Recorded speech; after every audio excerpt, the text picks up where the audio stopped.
Dans la vidéo précédente, nous avons vu qu'il était possible de contrôler l'animation avec ce qu'on appelle un motion FX, c'est-à-dire avec un système d'interpolation qui est prédéfini, tel que le wave. Dans les autres vidéos précédentes, nous avons vu que l'interpolation par défaut en animation était du Bézier. Nous allons voir maintenant les types d'interpolation principales proposés par Houdini. Pour cela, je vais me mettre en vue Right par d'espace 4. Vous voyez ici, vous êtes en vue Right. Je vais créer une sphère, enlever l'affichage de la grille.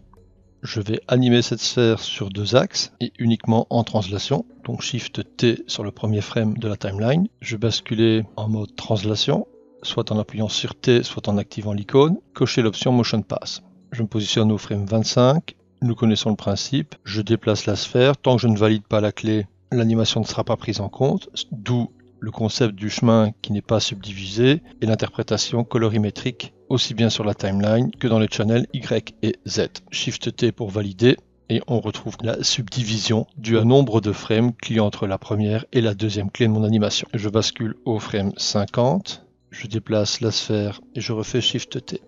Maintenant j'obtiens une courbe de Bézier parce que j'ai les 3 points minimum ainsi que les tangentes entrantes et sortantes. Concept déjà abordé dans les vidéos précédentes. Je vais maintenant sur le frame 75, c'est-à-dire 75, et je continue mon animation jusque 100. Étant donné que j'ai une animation jusque 100, je vais aussi réduire la timeline via le Global Animation Option, en mettant par exemple 120, Apply. Pour toujours voir mon chemin, même si la sphère est désactivée, je vais choisir l'option Persistant en faisant bouton droit sur le chemin. N'oublions pas d'activer le temps réel. Et voici mon animation.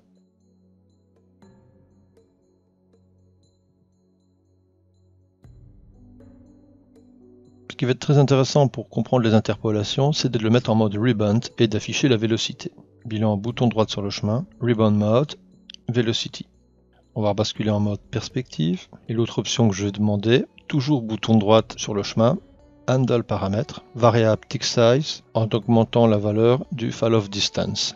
Alors comme ça va nous permettre de voir vraiment la progression de l'animation et la couleur de la vélocité. Donc dans le Bézier, on voit qu'on a une accélération puis un ralentissement à chaque position de clé. On appuie sur Shift et on clique sur Translate. De cette manière, vous retrouvez l'animation editor en mode curve. Le curve qui va nous intéresser, c'est exclusivement Y. Alors nous savons aussi qu'il y a différentes manières pour accéder au curve. Donc soit Shift sur le nom, Translate, ou bien vous faites Shift directement sur le channel qui vous intéresse, ou l'autre technique, bouton droite, géométrie, paramètres animables. On va modifier les options au sein de ce menu, bouton droite, Open Animation Editor, et lorsque vous cliquez sur le channel qui vous intéresse, automatiquement vous aurez le même menu. Le principe de la courbe de Bézier, c'est que vous avez de part et d'autre du point nodal des poignées permettant de gérer les tensions. Et on voit tout de suite la modification de la vélocité grâce au concept de la trajectoire interprété en mode ruban. Pour accéder à un Bézier non symétrique, vous appuyez sur T et vous avez comme ça la possibilité de ne travailler qu'en mode tangente. Le T est une fonction interrupteur, si vous rappuyez sur T, vous revenez en mode symétrique.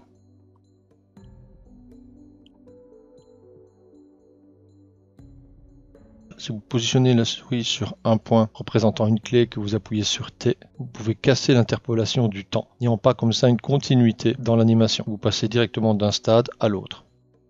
Pour annuler cette étape, vous rappuyez sur T. Bilan T permet de casser la tangente ou de casser l'interpolation en fonction du nombre de fois que vous appuyez sur la lettre T. Ce que nous venons de faire, c'est de gérer simplement un seul point. Mais un point ne signifie pas une interpolation. Une interpolation a besoin d'un point de départ et d'un point d'arrivée, n'importe où il est placé sur la progression de votre animation. Bilan, si vous sélectionnez 2 points, vous avez maintenant le nom du type d'interpolation. Le nom du type d'interpolation peut se voir aussi en cliquant simplement sur le nom de la propriété. On voit comme ça non plus les valeurs, mais le type d'interpolation que vous utilisez. Les interpolations sont aussi représentées de manière graphique ici sur le côté. Néanmoins, si vous êtes en face du nom de la fonction, vous avez ici un menu qui vous permet de choisir d'autres types d'interpolations. Au sein de cette vidéo, nous allons voir les principaux. Vous pouvez donc gérer l'interpolation à partir du moment où vous sélectionnez 2 clés, étant donné que là vous gérez la tangente. Et si vous voulez sélectionner toutes vos clés avec la même interpolation, vous faites CTRL A, raccourci traditionnel permettant de sélectionner toutes les clés. Le fait de n'avoir aucune interpolation, c'est ce que Houdini appelle le mode constant. Vous pouvez donc le choisir en cliquant sur cette icône.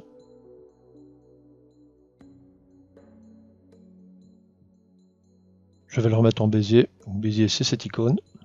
Et maintenant, vous montrez dans la partie fonction en choisissant constant. Vous pouvez donc comme ça basculer aussi bien en mode fonction qu'en mode iconographique. Si vous avez la sensation qu'il vous manque des icônes, n'oubliez pas la petite flèche ici qui vous permet de dérouler d'autres icônes qui peuvent être cachées par rapport à la taille de votre interface. Ici, je suis revenu en mode Bézier. Je vais mettre toutes les interpolations en mode cubique en choisissant l'icône cubique. Le mode cubique ne présente apparemment aucune différence avec le mode Bézier. En fait, le mode cubique ne possède pas de poignée de gestion type Bézier. Les interpolations se font avec la petite tige qui est ici sur le côté. Il est évident que si vous avez laissé le mode CTRL-A, vous contrôlez toute votre courbe d'animation. Je vais donc sélectionner une seule clé. Vous pouvez casser l'interpolation, toujours avec T.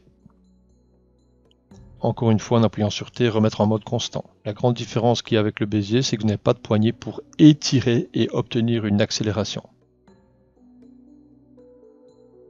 Si on veut afficher l'interpolation des deux axes qui sont animés, c'est-à-dire dans ce cas-ci Y et Z, il suffit d'appuyer tout simplement avec Shift sur Z.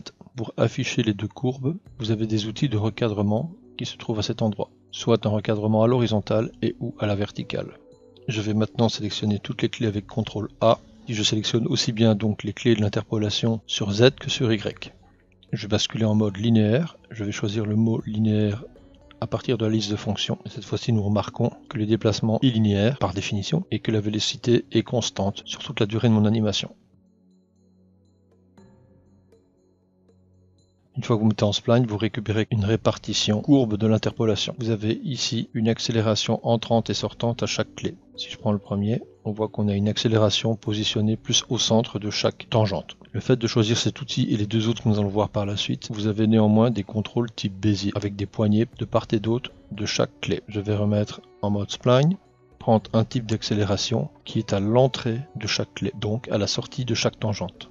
Je vais remettre en mode spline, tandis que l'autre option, toujours avec les possibilités de modifier les tangentes avec les poignées, vous remarquez que la vélocité est plus au début de chaque tangente. Dans les formations plus avancées, nous verrons vraiment la spécificité de chacun. Néanmoins, vous avez maintenant en main tous les outils pour faire vous-même vos propres tests. Je vous conseille de passer toujours par le mode spline pour mieux comprendre certaines fonctions, ainsi que l'affichage de la vélocité, soit en mode rebound, soit sans le mode rebound, mais toujours avec la vélocité affichée.